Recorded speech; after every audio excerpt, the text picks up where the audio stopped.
pelas palavras. Rogério, eu acho que o importante é continuar fazendo e fazer com vontade, né? A gente estava conversando sobre isso há pouco. Deixa eu ver como é que eu vou fazer aqui, só um minuto que eu me atrapalhei com uma coisinha. Ok, quero voltar. Então, hoje o Bruno me pediu para adiantar a minha apresentação do ano, né? E uma das coisas que eu achei interessante de conversar é falar um pouco sobre índices prognósticos na injúria renal aguda, mas eu vou acabar falando algumas outras coisas que eu acho que são importantes para a gente conversar e trocar ideia. Então, a gente sabe que a insuficiência renal aguda em paciente hospitalizado é frequente no mundo inteiro. Esse é um gráfico que foi publicado na Lancet em 2019, mostrando aí que no Brasil pode chegar até 30%, mas certamente isso depende de alguns fatores. No trabalho que a gente participou com um multicêntrico internacional, com o Ravi Mehta, em que avaliou a incidência de insuficiência renal aguda e pela epidemiologia de insuficiência renal aguda em terapia intensiva, usando os critérios de Akin, a gente observou no mundo uma incidência em torno de 19%, com uma letalidade em torno de 22%, que aumenta para 32% em pacientes que precisam de diálise. Na nossa realidade nacional, a gente sabe que esse número está bem subestimado e, quando foi diferenciado nos diferentes países do mundo, a gente vê que Brasil, Índia, enfim, tem um prognóstico, uma incidência maior e um prognóstico pior com relação à insuficiência renal aguda. E o que vai diferenciar, né, essa epidemiologia? Características do paciente, como os antecedentes pessoais, genética, doenças de base, as causas efetivamente da insuficiência renal aguda que esse paciente apresenta, e o diagnóstico, a forma como esse diagnóstico foi feito, e um pouco disso a gente já falou quando teve a apresentação de biomarcadores. Em 2008, a gente avaliou um critério, um score, que na verdade acabou sendo um score de classificação de insuficiência renal aguda, e a gente vê que a principal causa para a gente, e na maioria dos centros, a principal causa de insuficiência renal aguda no hospital é infecção, é sepse, choque séptico. Né? A ventilação mecânica pode estar associada, mas sepse é a causa mais associada. Quando a gente fala em diagnóstico, ou seja, dependendo da forma como o diagnóstico é feito, essa incidência vai variar. E pode variar de 5% a 100%, dependendo do que você chama de insuficiência renal aguda. Os critérios do CADIGO, né, que foram publicados em 2012 e provavelmente em breve teremos uma próxima revisão publicada, a gente vê que são critérios, basicamente, critérios funcionais, né, que utilizam a creatinina e o débito urinário para definir a insuficiência renal aguda. Quando a gente vai mais profundamente e começa a incluir, por exemplo, biomarcadores como NGAL ou outros biomarcadores, a gente consegue identificar aqueles pacientes que têm insuficiência renal aguda, injúria renal aguda subclínica, e aqueles pacientes que têm uma elevação da creatinina, mas que isso não está associada a uma lesão, um dano estrutural, né? Isso certamente tem impacto no desfecho desse paciente, ou seja, às vezes, quando a gente olha para esse gráfico que foi publicado no Critical Care também de 2008, quando o RIFLE começou a ser avaliado, avaliando a creatinina sérica e eventualmente o débito urinário, quanto maior a creatinina sérica, pior o desfecho. Quanto maior o estagiamento da doença renal aguda, pior o desfecho. No entanto, o que a gente observa é que quando os pacientes precisam de suporte dialítico, isso não é mais uma realidade. O fato de precisar de diálise independe qual o valor da creatinina, esses pacientes têm uma letalidade maior na admissão hospitalar. Por que isso? Porque quando a gente usa os critérios ou as variáveis que a gente inclui para uma classificação como o RIFLE, que usa critério funcional, avalia 2 parâmetros, enquanto que a gente, na nossa prática clínica, a gente faz um ABCDE para injúria renal aguda, deixa eu botar ele para cá, para cima, porque vocês estão vendo a minha tela, e eventualmente vocês não vão ver aqui embaixo. E, eventualmente, isso aqui, quando a gente vai indicar procedimento, indicar diálise, a gente considera outros fatores, como equilíbrio ácido-base, balanço hídrico, concentração, diluição, depuração e eletrólitos. Então, a gente tem muitas outras variáveis importantes e que dão mais sensibilidade ao que a gente está avaliando no momento. Então, as indicações de TRS, na nossa prática, a principal e não excludente é a azotemia, hipervolemia e acidose metabólica. Isso para os pacientes críticos, os pacientes que estão hospitalizados. Isso certamente faz diferença no resultado, na forma com que você faz o diagnóstico, né, ou como a gente vai tratar e no desfecho desse paciente. Além disso, essa diferença também pode ser vista porque a gente avalia a gravidade, duração da injúria renal aguda, o conceito de variação entre capacidade funcional e demanda num determinado momento da doença aguda, se a gente tem ou não biomarcadores, se a gente faz o teste de estresse com furosemida, se a gente vai estar avaliando os efeitos da injúria renal aguda em outros órgãos, todas essas avaliações para indicar o procedimento, elas vão determinar uma diferença, muito diferente do que fazer o diagnóstico de injúria renal aguda. E aí a gente fica com um descompasso em termos de incidência e realidade do que a gente está falando. A gente precisa ser sempre um pouco mais... Quanto mais específico a gente mais acurácia a gente tem nesse diagnóstico e, obviamente, no resultado do que a gente vai encontrar nessa avaliação. Além disso, uma vez que a gente sabe ou indica um procedimento de diálise, a gente começa a tomar decisões, como que a gente vai fazer, qual a dose, qual o acesso, se vai anticoagular, se vai usar citrato, se não vai usar, se ele está em associação com ECMO ou com outras modalidades de extracorpórea, que membrana a gente vai usar, e todas essas decisões elas são baseadas em experiência, em acesso, mas também, obviamente, em o que a literatura fala e o que está sedimentado ou vai se sedimentando ao longo do tempo.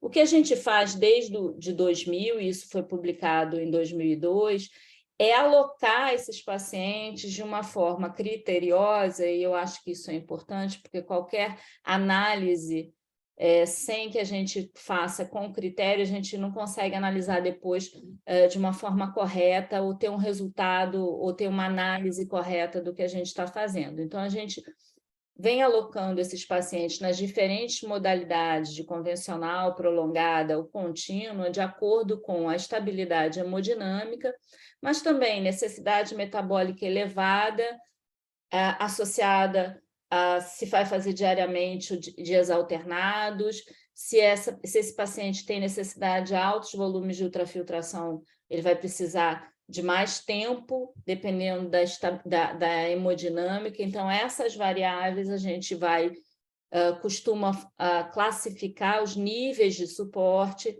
que é uma forma da gente estruturar o nosso pensamento e a nossa prática, e de 0, quando não tem necessidade, até o 3B, quando a gente tem, então, um paciente gravemente enfermo, com necessidade de, eventualmente, membranas de adsorção, alto cutoff, ou uma dose maior de suporte. Mas isso, assim, é do ser humano, né? Não é só da medicina. A gente sempre quer saber o que vai acontecer, né? Qual é o prognóstico dessa população, se a nossa ação tem um efeito real. E, historicamente, a gente sempre olhava, né, o ser humano, isso aí são os Chromalex no Alentejo, em Portugal. Naquela época, se olhava a natureza, o sol, os solstícios, enfim, para poder prognosticar qual era o momento certo de plantar e de efetuar alguma mudança social, né? Naquela época era assim, e hoje em dia a gente usa de informações que a gente tem do paciente para gerar, então, a mesma informação para que a gente possa, então, avaliar a gravidade de uma determinada doença e, com isso, poder decidir, avaliar qual é o prognóstico desse paciente, qual é a conduta a ser tomada, qual a decisão que a gente deve tomar e qual a intervenção terapêutica mais adequada para uma determinada situação. Então, na medida em que a gente faz isso o tempo todo, a gente avalia o prognóstico, muitas vezes sem ser de uma forma estruturada. Mas, na história da medicina, os scores prognósticos, eles começaram a ser usados de forma ou pegando genericamente uma população ou especificamente uma população, analisando uma coorte ou um paciente em especial, baseando-se em alterações fisiológicas, né, como SOFA, ou baseando em alocação de recursos. Por exemplo, eu vou fazer uma determinada cirurgia e fazer determinadas condutas de acordo com a gravidade ou a situação do paciente. Eles podem ser simples ou podem ser complexos. E a gente tem alguns que a gente usa no dia a dia, já ouviu falar, Apache 2, 3, 4, SOFA, SAPS 2, SAPS 3, e esses, em diferentes situações clínicas, em geral, são genéricos, né? Esses scores prognósticos são genéricos, alguns scores são mais específicos para tumores, por exemplo, a gravidade de um tumor associada a uma determinada terapia que tem uma resposta melhor, e assim a gente vai gerando conhecimento e condutas mais estruturadas. Como é que é essa metodologia para o desenvolvimento desses sistemas de score? Então, a gente tem um desfecho de interesse, um resultado que a gente observa, né, em que a gente considera isso uma variável dependente, e, em geral, a mais utilizada é mortalidade, embora a gente possa utilizar desfechos secundários, se a mortalidade é muito difícil de avaliar ou é um desfecho muito duro. Ou a gente pode também avaliar variáveis preditoras independentes no processo, que elas têm que estar disponíveis e precisam ser confiáveis. Além disso, a gente avalia se aquele grupo que está sendo analisado é um grupo que discrimina aquela população adequadamente, e a gente faz isso através da avaliação da curva ROC, a área sob a curva, e a gente também precisa calibrar esse modelo para ver se ele está adequado. Então, a gente começou a fazer isso em 2008, olhando para os nossos pacientes com insuficiência renal aguda e tentando entender se existia algum...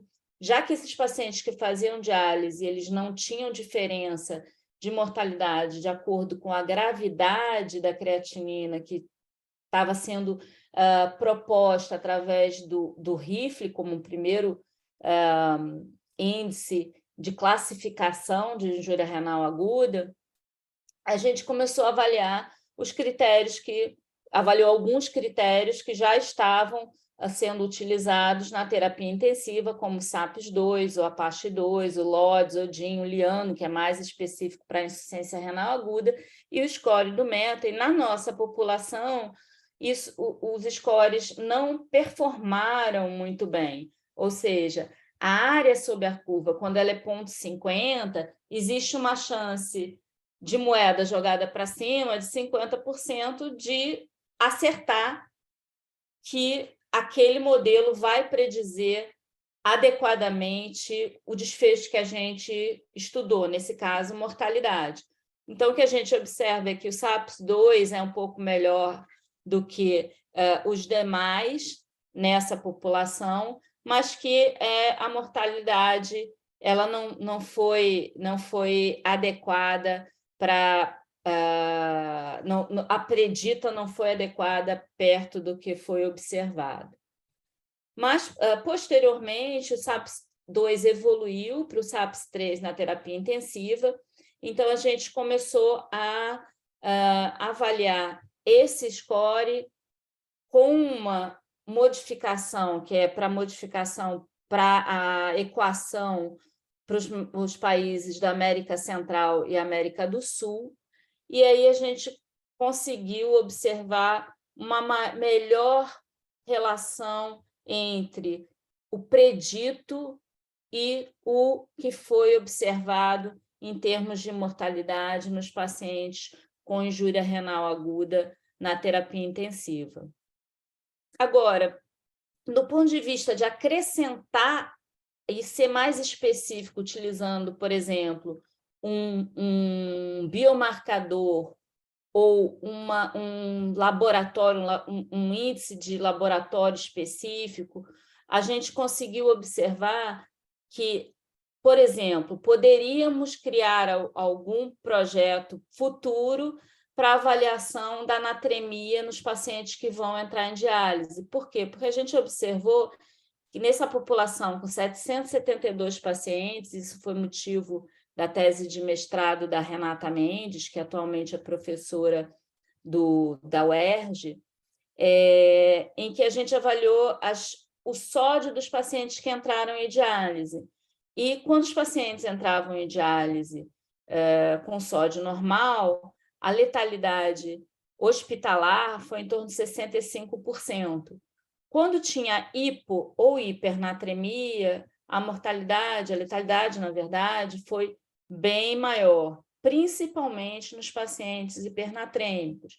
Então, nos parece que é um marcador de prognóstico, mas é um marcador diferente de um score prognóstico em que a gente utiliza várias variáveis para montar um score e o conjunto dessas variáveis, através de uma equação de peso, vai nos dizer qual é a possibilidade desse paciente evoluir para o óbito, ou evoluir para a insuficiência renal dialítica, ou evoluir para algum critério que a gente tenha determinado para o estudo.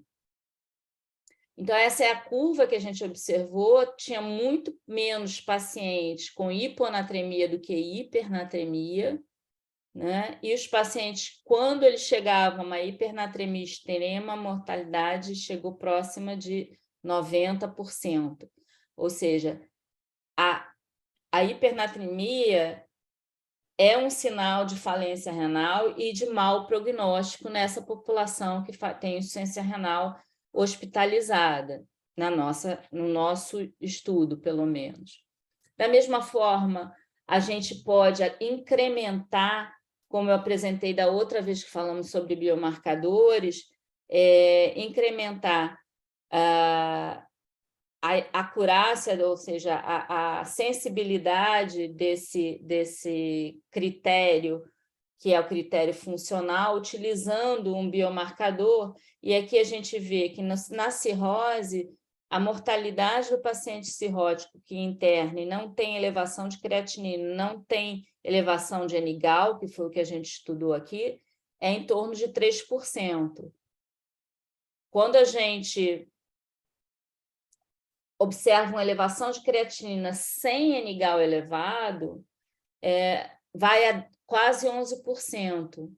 Mas quando o N-gal está elevado com ou sem creatinina elevada, ou seja, quando tem dano estrutural, a gente tem uma mortalidade em torno de 30 e poucos por cento. Isso quer dizer o quê? Que o dano estrutural ele é importante nessa população específica e poderia se somar a um score prognóstico para determinar qual é o risco que essa população tem de evoluir com um desfecho ruim, como a mortalidade.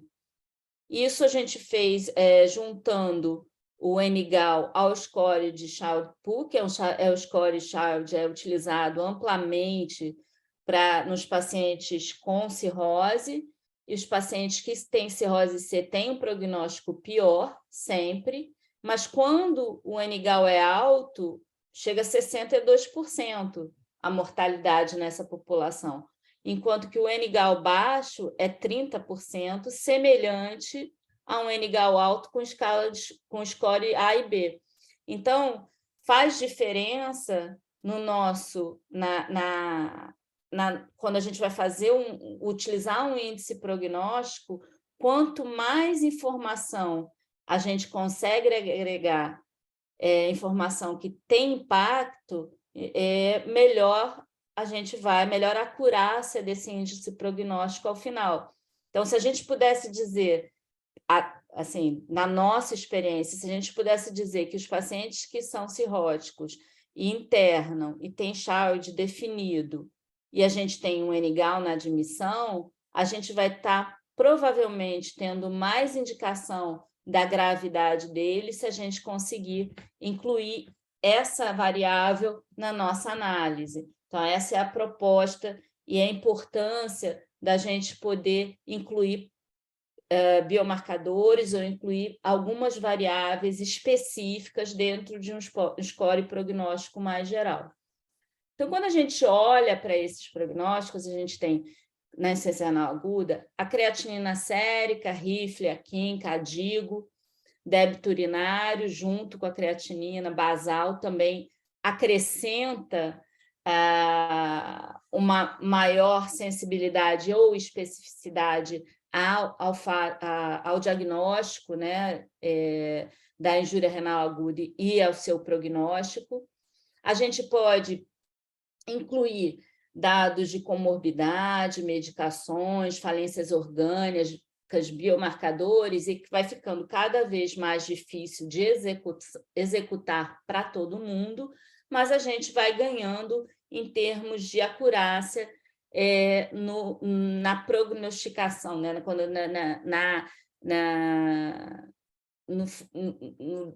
enfim, na acurácia do índice prognóstico, do score prognóstico. E, por fim, a gente pode acrescentar a detecção e a implementação de dados, ou seja, decidir quais são os dados importantes e dar peso adequado a esses dados, utilizando ferramentas que atualmente são cada vez mais utilizadas, que é o machine learning, e classificar esses pacientes dessa forma.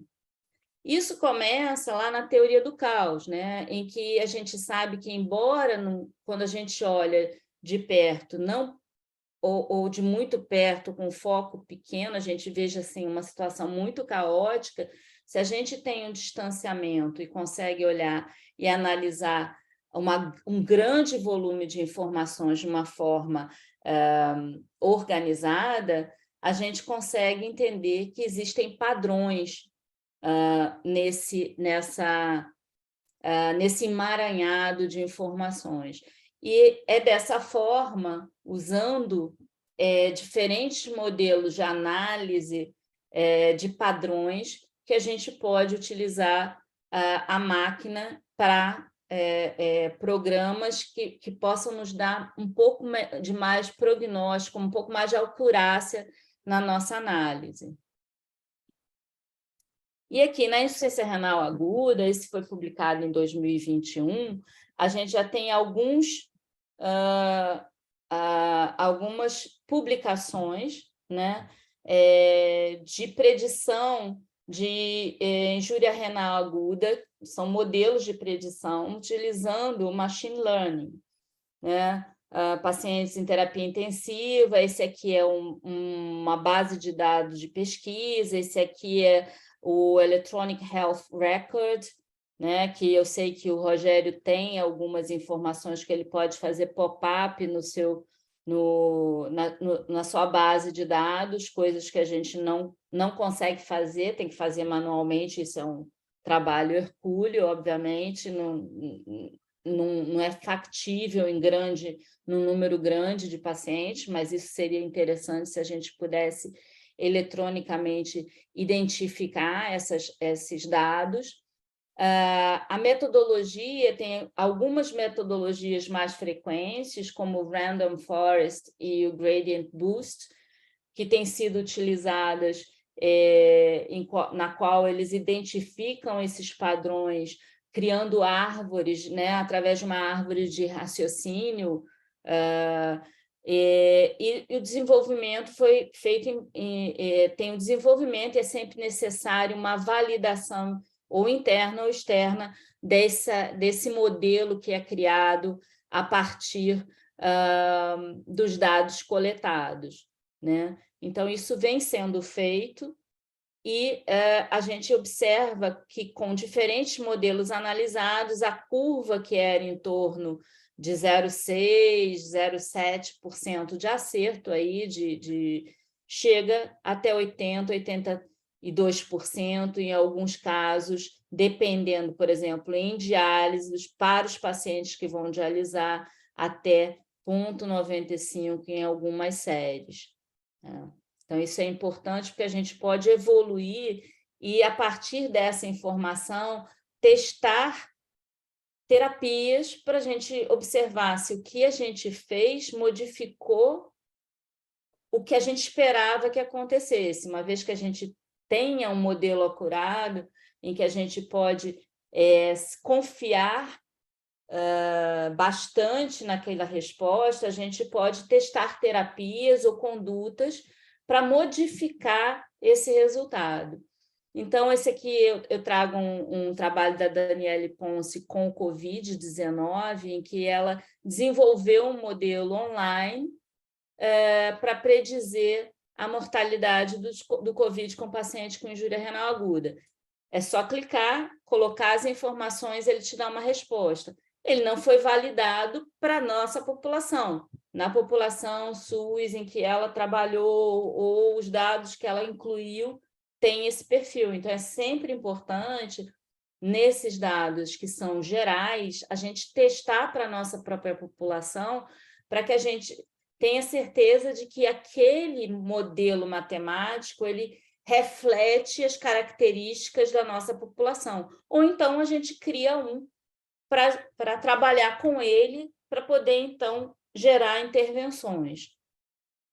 Esse é um trabalho que, na verdade, está ongoing, né? São com os dados da Rede DOR São Luís, da época do Covid, e tanto eu como o Eduardo, nós somos co-orientadores desse trabalho. O Alan é um aluno de doutorado da UFRJ do IDOR, e é uma análise de machine learning para predizer o uso da terapia renal substitutiva em 14.651 pacientes com COVID, né, em que foi usado um modelo e validado dentro do pool do EPIMED. Tá? Então, eram 43.497 pacientes com COVID, foram excluídos pacientes que não tinham necessidade de ventilação mecânica, excluídas as admissões sem definição do desfecho, ou seja, saber se o paciente foi a óbito ou não. Assim, se não tinha essa informação, ele foi retirado, foi excluído, e foram excluídas as inconsistências das variáveis como idade, gênero e algumas outras variáveis que foram consideradas fundamentais. Esses pacientes que tinham 24 horas de terapia intensiva e precisavam de suporte ventilatório nas primeiras 24 horas, foram 14.651, e desses, 1.924 precisaram de terapia renal substitutiva. E a gente tem aqui uma característica dessa população, né?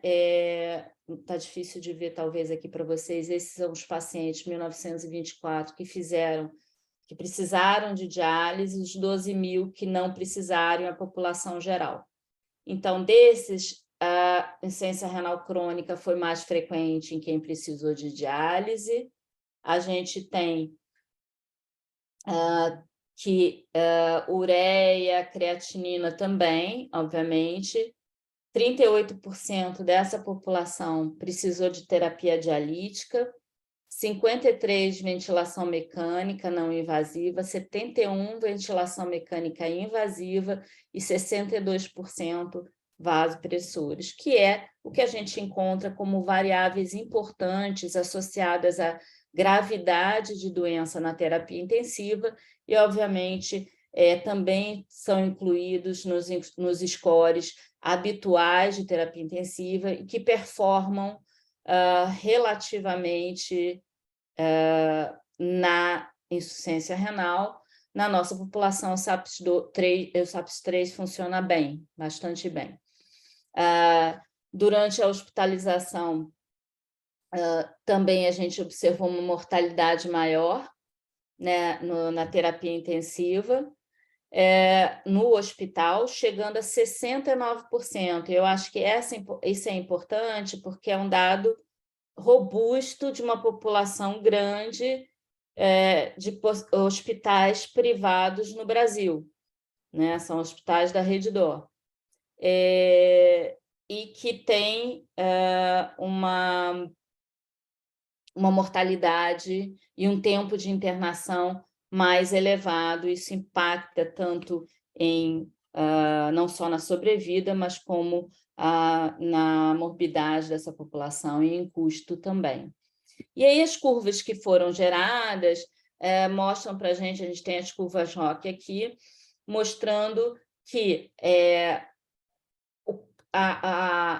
o modelo gerado com o Random Forest e o XGBoosting foram os melhores modelos, que chegaram a 0,83 na curva, e eles também foram os mais estáveis. A gente tem aqui o G-Boosting e o Random Forest foram os mais estáveis, menor variação em volta do ponto médio nessa análise. Então, a gente vai sofisticando a análise desses dados para tentar chegar a uma situação mais acurada da informação, para que a gente possa, eventualmente, considerar o valor dessa informação para, eventualmente, tomar uma decisão mais baseada em realidade. E quais foram as variáveis mais importantes? Creatinina, o Edson adoraria essa informação, né? Creatinina na primeira hora, necessidade de ventilação mecânica nas 24 horas, aminas, ureia, doença anal crônica, idade, e aí a gente, em forma decrescente, observa que tem outras variáveis também importantes, mas certamente o diagnóstico de comprometimento da função renal foi o principal preditor, com creatinina, foi o principal preditor da necessidade de diálise e a ventilação mecânica. Então, esses scores prognósticos, a gente falou da gravidade da doença, de avaliar o prognóstico e direcionar a tomada de decisão nas intervenções terapêuticas. E aí eu vou só rapidamente olhar um pouco para o mais específico novamente. A gente saiu do específico para o geral, para o muito geral, elaborou mais isso, e eu vou voltar para um ponto específico, que é: será que a gente tem algum papel na sepse ou em alguma outra patologia para as terapias extracorpóreas, né? Teoricamente, a gente poderia utilizar a adsorção, que é o que tem sido preconizado, né? Mesmo ainda sem nenhum grau de evidência forte, mas que alguns trabalhos já demonstram uma melhora da resposta, tanto inflamatória como hemodinâmica, com a utilização de membranas adsortivas, com a adsorção de citocinas e, eventualmente, até LPS. Então, aqui eu trago, só para uma lembrança, um trabalho ícone experimental, que é a comparação de 3 membranas que existem no mercado, e, obviamente, cada vez mais vai ter novas membranas, e a gente vai ver isso primeiro ser testado in vitro e depois em vivo. E essa é uma comparação entre a toramicina, o Oxiris e o Cytosorb, com relação à redução de LPS. A gente vê que a toramicina ela é mais prolongada e acaba absorvendo no tempo mais LPS que o Oxiris, e o Cytosorb, isso na verdade é controle.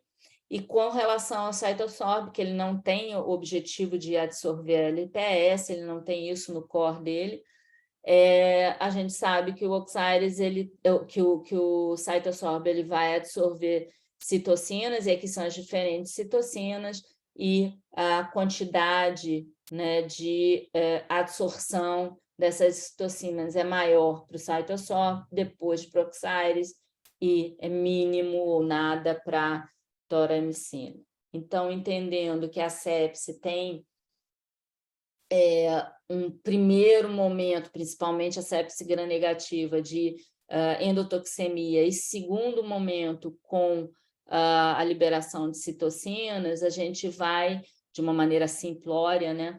A gente foi testar a utilização do Oxiris, isso foi quando ele chegou ao mercado em 2018, e apresentou esses resultados no Congresso Latino-Americano de Sepse. Já está pronto para submissão, então em breve a gente deve submeter.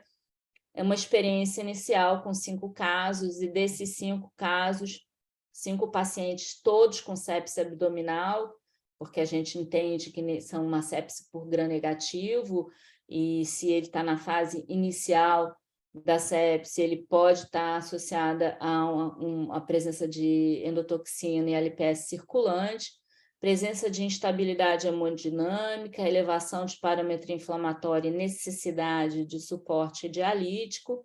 A gente usou Oxiris e anticoagulação regional com citato. 3 pacientes fizeram uma vez e 2 pacientes, 2 eventos.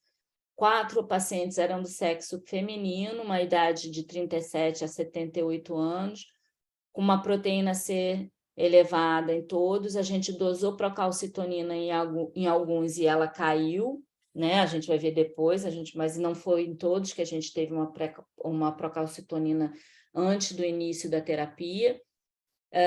Noradrenalina alta em todos e ventilação mecânica nesses 5, e a gente observou redução desses parâmetros inflamatórios. Procalcitonina caiu rapidamente, e a PCR ela chegou a subir em alguns pacientes nas primeiras 24 horas, e em 7 dias subsequentes ela caiu. A amina reduziu nas primeiras 24 horas, em 4 pacientes, em 72 horas, eles estavam sem aminas. Recuperaram função renal todos os pacientes, 4 na UTI, 1 antes da alta hospitalar. Não foi uma recuperação total em todos, né? E aí eu digo que total de recuperação de creatinina, porque a gente não mediu de outra forma, mas um doente ficou crônico, era um rim único também, e foi essa pessoa que demorou muito, na verdade, entrou em doença renal aguda, demorou muito para recuperar a função. E 4 pacientes eles receberam alta hospitalar sem necessidade de TRS. Um paciente ele foi alocado em cuidado paliativo, mesmo não tendo recuperado a função renal.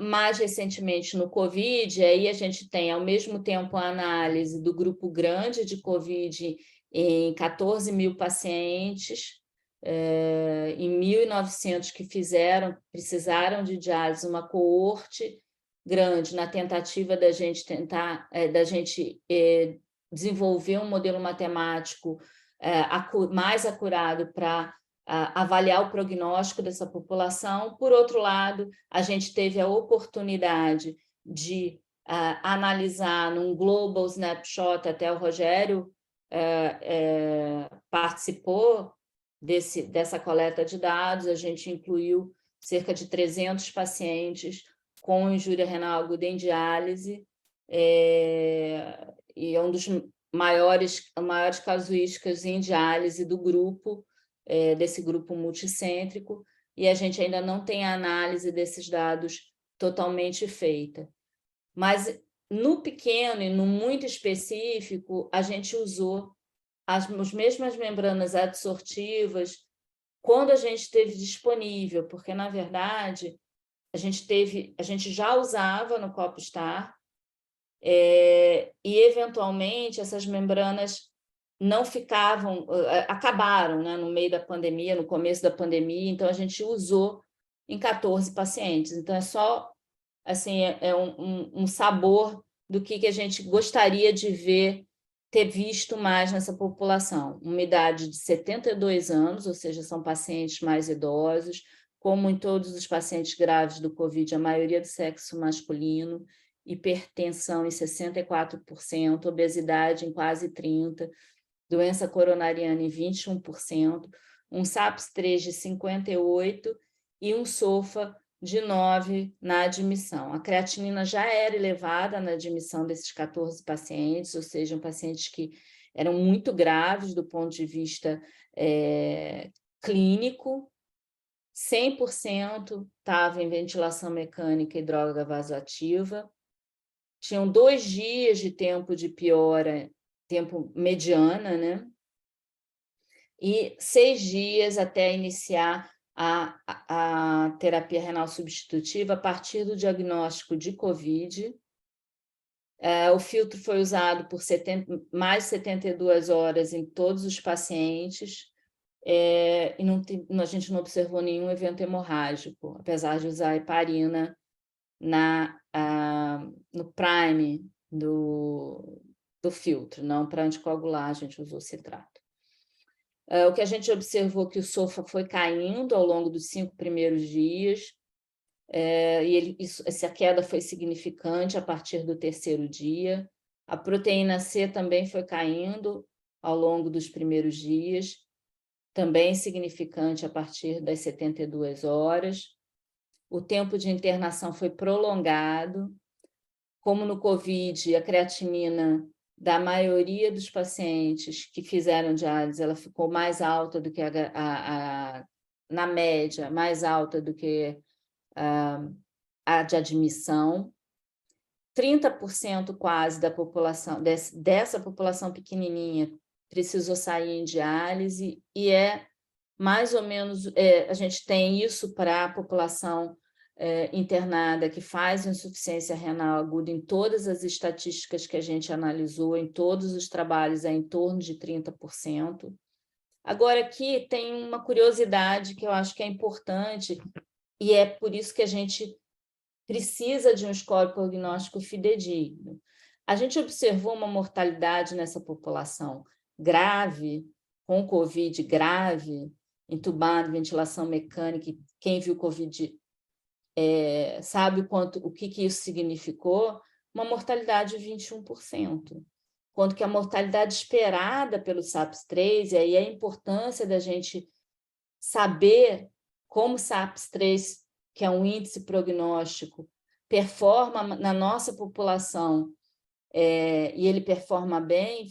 Para essa população COVID, a mortalidade esperada era de 39%, a gente encontrou 21%, ou seja, teve uma queda, uma diferença de 56%, e uma diferença muito maior das UTIs brasileiras, que foram 74% quase, e das UTIs da Rede DOR como um todo, que a gente sabe que tem vários hospitais e que teve também hospital, enfim, hospital de campanha, que a Redditor se envolveu com acesso a outros tipos de terapia, e que foi publicado também na Lancet pelo grupo de terapia intensiva da rede, em torno de 69%. Então, a gente vê que se a gente tem uma informação que é fiel, que é esperado, se a gente tem um índice prognóstico que nos dá essa informação de uma forma adequada, a gente pode testar terapias e compará-las com o que a gente encontra para que a gente possa ir criando, então, evidência para a utilização de determinadas terapias ou para parar de utilizar alguma terapia eventualmente. E a gente vai chegando cada vez mais perto dessa medicina de precisão, em que a gente adequa o balanço de fluido, o controle da infecção, a coagulação, a homeostase, os scores de gravidade, nutrição, e todas essas informações dentro de uma rede, e que isso, na verdade, a gente vai buscando diferentes alvos terapêuticos e que a gente considerou importante. Então, todas essas informações ajudam a gente a criar, provavelmente, no futuro, uma medicina de maior qualidade. Mas tudo que parece ótimo, mas a gente tem sempre limitação ao uso de modelo prognóstico para dar suporte à decisão clínica, que é a principal informação que ele pode dar, é que, por mais que ele tenha um desempenho bom, quando ele é utilizado, ele é sempre utilizado geralmente em cortes, a gente sempre tem um grau de incerteza, né? A incerteza do modelo, ela sempre vai ter alguma imperfeição, então não existe 100%, a gente não pode dizer que é 100% de chances de uma determinada situação acontecer, e faz parte da incerteza, e por melhor que seja o desempenho, né? A gente não vai chegar a 100%. O desempenho, muitas vezes, ele é inadequado porque a gente não consegue coletar os dados adequadamente, erro de coleta, informação subjetiva. Então, também tem uma forma que a gente precisa trabalhar e melhorar a qualidade da informação que a gente coloca nesses scores para que a gente possa avaliá-los de uma forma mais correta. E, eventualmente, eles são limitados porque eles só focam, muitas vezes, em sobrevida. Se a gente focasse em necessidade de diálise, em MACEs, né? em desfechos intermediários, talvez a gente tivesse um pouco mais de informação, um pouco mais de acurácia, mas certamente a gente teria aí, não seria uma resposta tão direta a um desfecho tão duro como é mortalidade. Então, qual seria o futuro? Atualização desses sistemas prognósticos atuais, que é sempre um trabalho que continua, ele nunca é. A gente vê a parte 2, 3 e 4, daqui a pouco vai ter 5, vai ter outro, uma mudança, um MELD que muda, um CHILD que muda. São modelos, a gente vai gerar, provavelmente, modelos mais inovadores por análise de Big Data, então, cada vez a gente vai ter mais informações, e se a gente tiver como integrar essas informações, e certamente as ferramentas vão estar aí cada vez mais próximas, a gente vai conseguir analisar isso melhor. A gente vai provavelmente incluir algoritmos de aprendizado de máquina, os dados de medical records, né? Com inclusão de alguns biomarcadores selecionados, por exemplo, se a gente pudesse fazer o NGAL em todos os pacientes cirróticos, talvez ele valesse a pena incluí-lo num score de CHILD, e eventualmente até para indicar transplante, indicar alguma outra situação lá para frente com outro biomarcador. Então, isso a gente aos poucos vai criando e fechando esse quebra-cabeça. Então, o objetivo é a gente gerar prognóstico cada vez mais confiável, cada vez mais aplicável ao paciente e aos seus desfechos funcionais. E aí eu peço licença, porque eu fiquei simplesmente apaixonada por esse ser que tem uma célula só, que se chama Fusarium polycephalum, o slime mold. Eu vi um podcast na BBC falando sobre esse ser, que não é um fungo, na verdade, ele é uma célula, é apenas uma célula, e ele é capaz de crescer em todas em direções ao mesmo tempo, em busca de um ambiente favorável, né? Mais ou menos é quando você coloca vai buscar essa informação, né? Ele cresce em todas as direções. E quando o ambiente é favorável e esse slime mold ele gosta de aveia, né? É um ambiente, é a comida dele que ele mais gosta. Ou quando o ambiente é desfavorável, quando tem situações químicas ácidas, ele recolhe o lado que ele não tem, assim, que é desfavorável para o crescimento. Então, ele começa a crescer tudo ao mesmo tempo e vai se adaptando à melhor situação, que é mais ou menos o que a gente faz com o nosso raciocínio,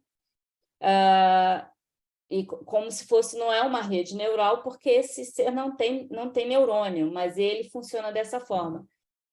E o trabalho mais interessante que foi feito por um cientista japonês, em que ele colocou a quantidade de flocos de aveia no mapa de uma placa de Petri, de acordo com a população de Tóquio.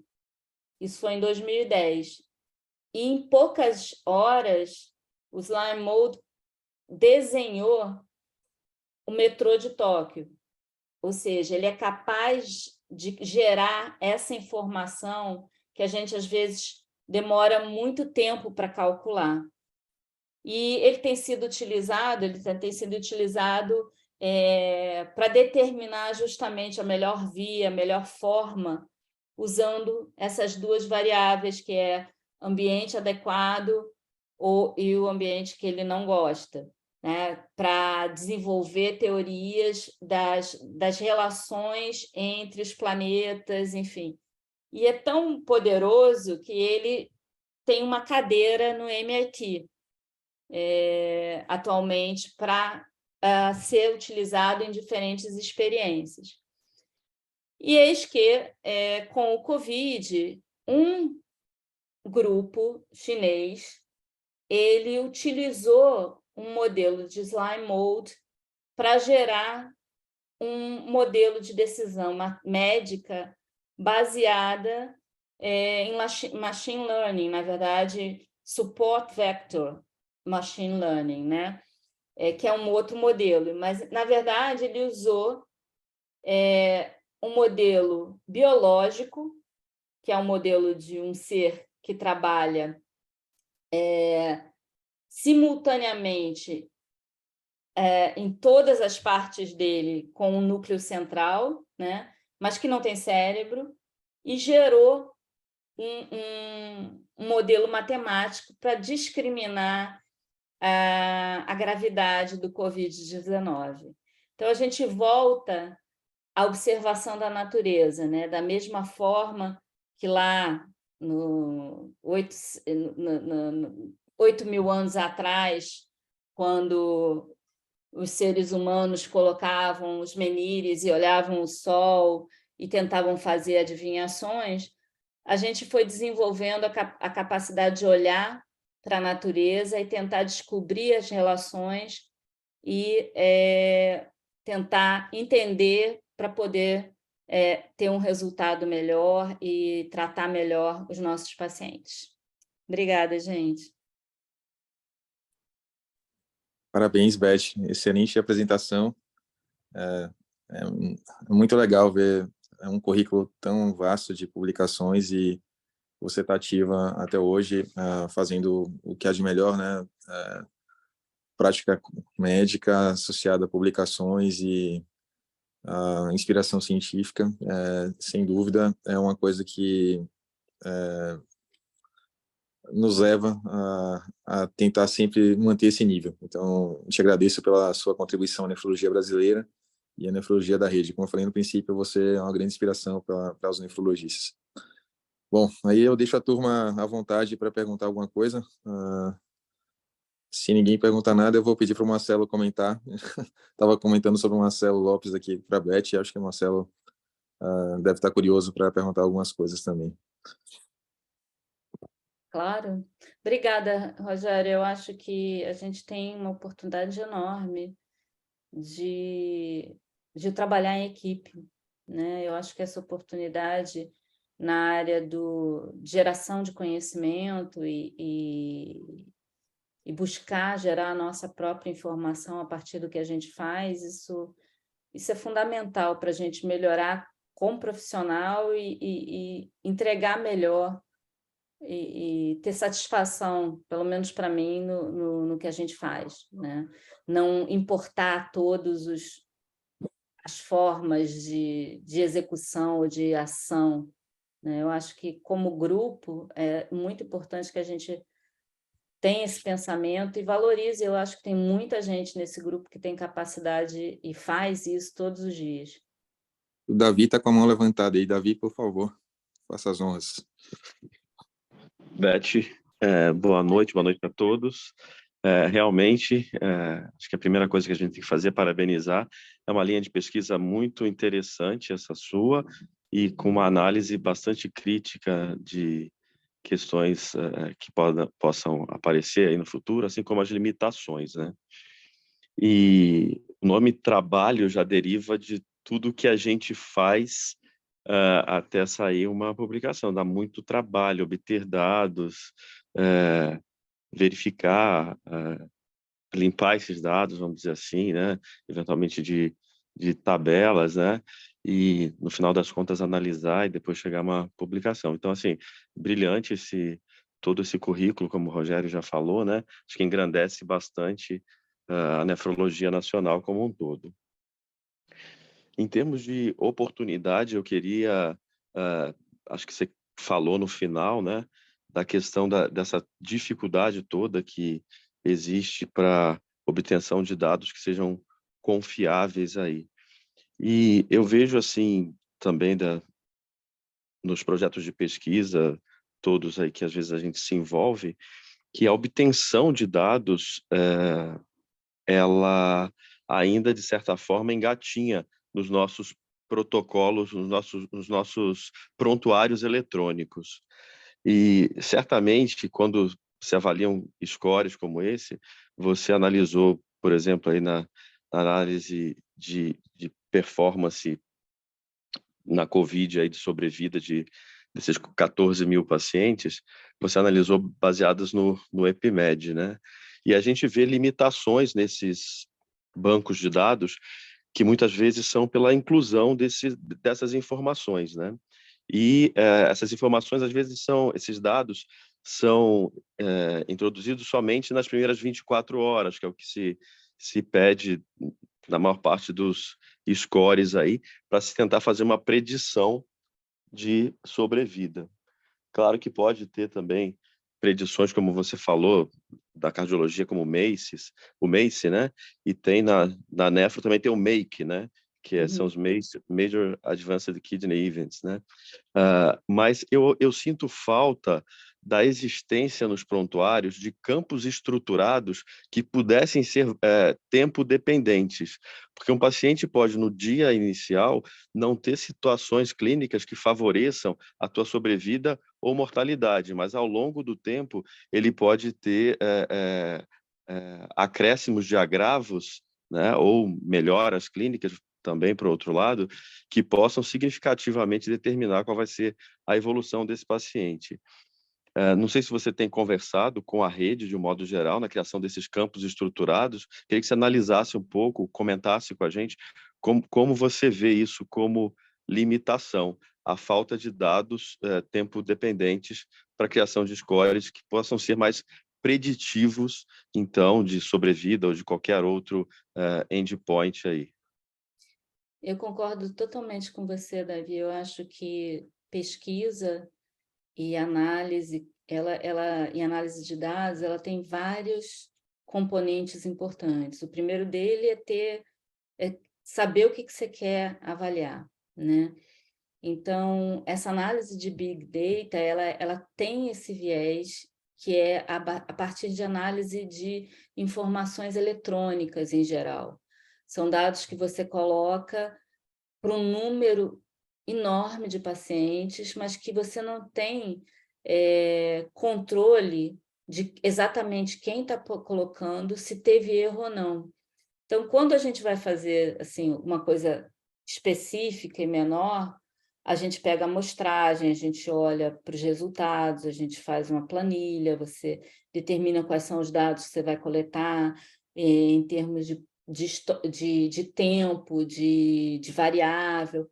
Quando você analisa a informação que foi criada ou gerada com outro objetivo, né, obviamente que ela tem esse milhão de falhas, né? E para isso é que a gente precisaria definir o que é, assim, é isso que que o Big Data que a gente tem nesse momento é capaz de gerar de informação, com limitações. Para a gente ser menos limitado, a gente tem que investir na pergunta, gerar uma forma de coletar essas informações e para depois analisar. Então, eu acho que assim, tem um trabalho enorme para fazer.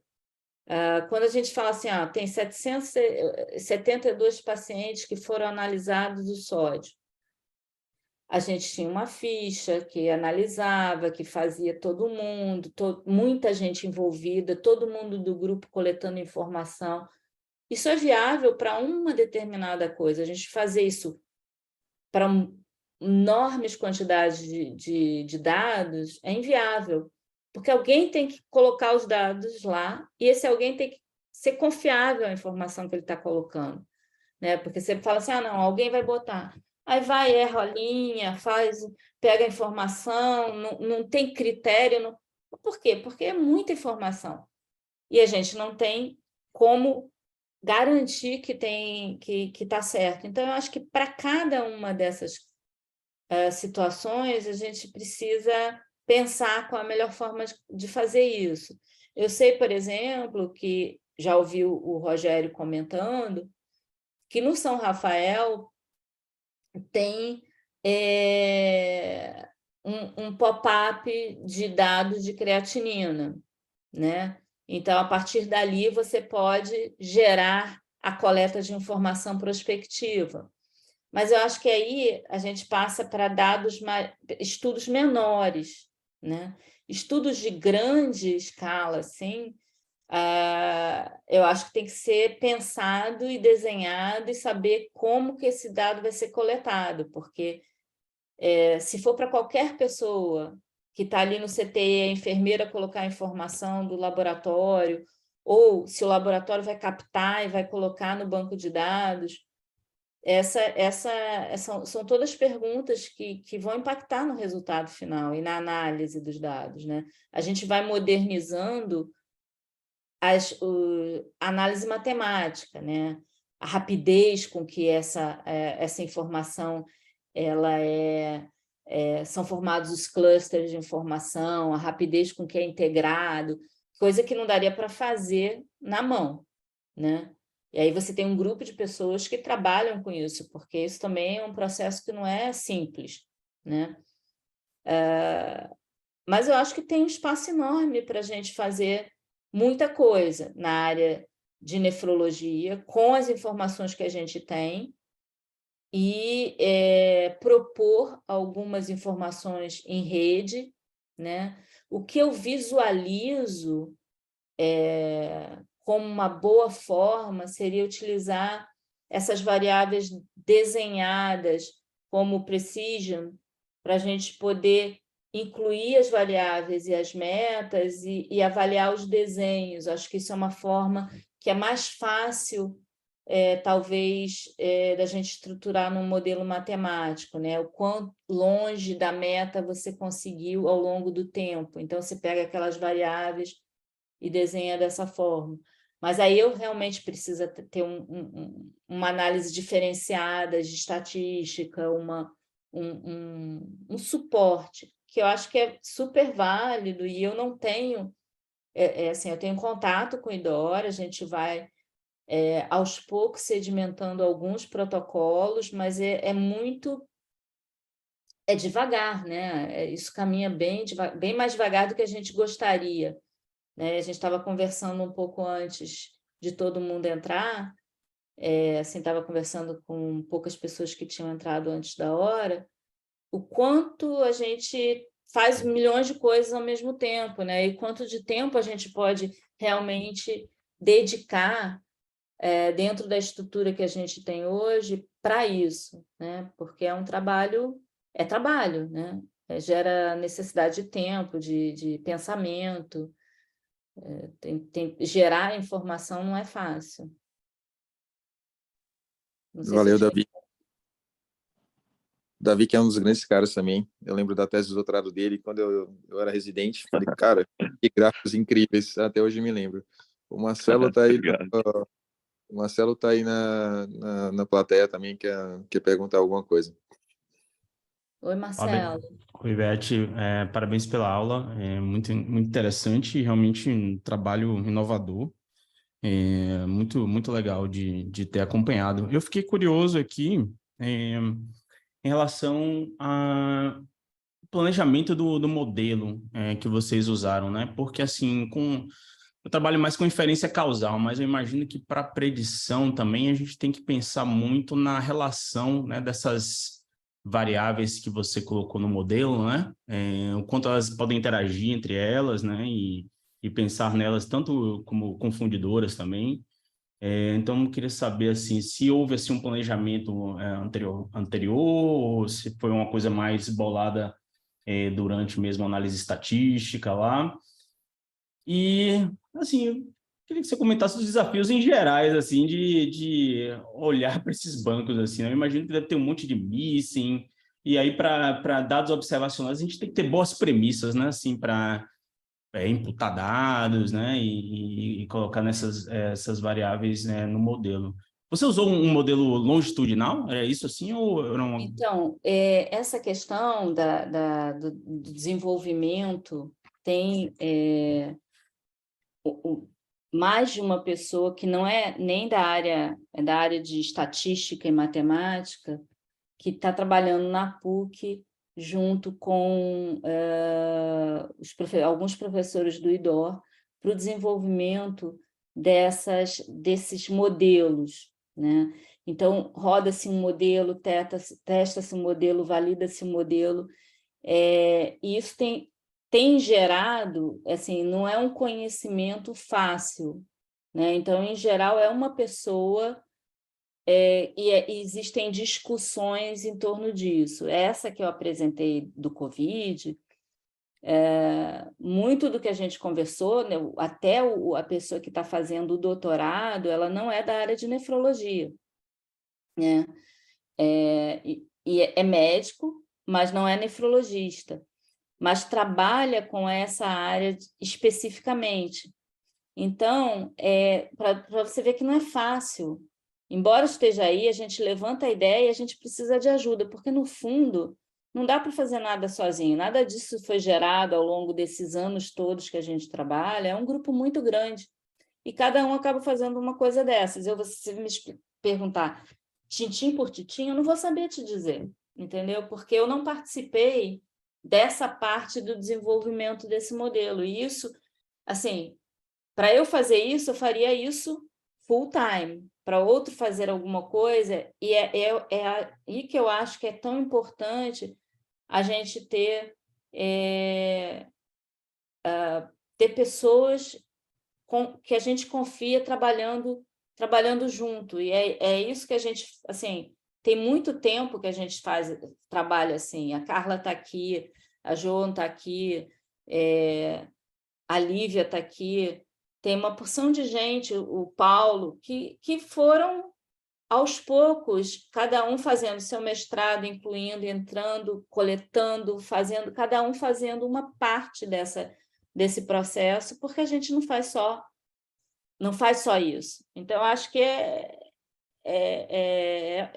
um trabalho árduo, e eu sei o quanto muitos daqui gostam disso, muitos têm esse desejo e fazem, né? Então, eu acho que a gente pode juntar e ir buscando alternativas para ir em frente, para gerar conhecimento a partir disso, sempre com a premissa de que tem que ter metodologia, tem que coletar, tem que confiar na informação, tem que coletar a informação de uma forma adequada, né? E tem que estruturar o que vai coletar com antecedência. Então, no início, isso foi gerado uma pergunta, né? Como é que esses pacientes, será que a gente consegue ter o prognóstico desses pacientes olhando um modelo prognóstico, olhando para o que a gente fez e o que a gente encontrou num grande base de dados? Essa foi a pergunta inicial. Quais foram as variáveis, quais são as variáveis para o diagnóstico de insuficiência renal que são importantes? Quais foram as variáveis de gravidade que a gente identificou? Ventilação mecânica, amina, e esses eram pacientes do COVID, né? Que no próprio EPIMED já foram publicados dados sobre ventilação mecânica e sobre mortalidade, né? Saiu na Lancet e tudo, desses mesmos dados. Então, foi a partir daí e definindo critérios de como diagnosticar, como é que a gente... quais são as variáveis importantes, quais são os resultados importantes para imputar no modelo, foi uma discussão. Aí, a partir daí, é um modelo que tem muito input matemático, né? E fica rodando, e aquilo ali demora um tempo. Por exemplo, eu gostaria de fazer análise com um modelo baseado no Slime Mode, na equação que foi utilizada nesse modelo chinês. Para isso, a gente tem que parar toda a análise, pegar todos os dados, criar outra tabela, criar outra situação para aplicar essa fórmula, esse modelo dentro desse sistema, né? Então, é um pouco de trabalho de cada um especificamente. Agora, a pergunta que você me fez, eu não sei te responder especificamente. Beleza, Beth, muito obrigado. Turma, se ninguém tiver mais aqui, nenhuma palavra, eu agradeço a presença de todos. Hoje, além de uma aula sobre índices prognósticos de lesão renal aguda, a gente teve uma aula de como fazer ciência dentro de uma linha de nefrologia, e também uma inspiração de como trabalhar em equipe. A gente viu aí que a Beth formou diversos nefrologistas e incentivou uma série de novas pessoas a respirar a ciência, e isso faz muita diferença. E quando você não trabalha nesse tipo de ambiente, você se ressente muito. Então, parabéns de novo. Obrigado a toda a turma. Foi uma honra ter substituído o Bruno. Ele não poderia ter deixado de faltar um dia melhor, Beth, para eu ser o moderador dessa aula. Um abraço a todos. Tchau, tchau. Um abraço, gente. Tudo de bom.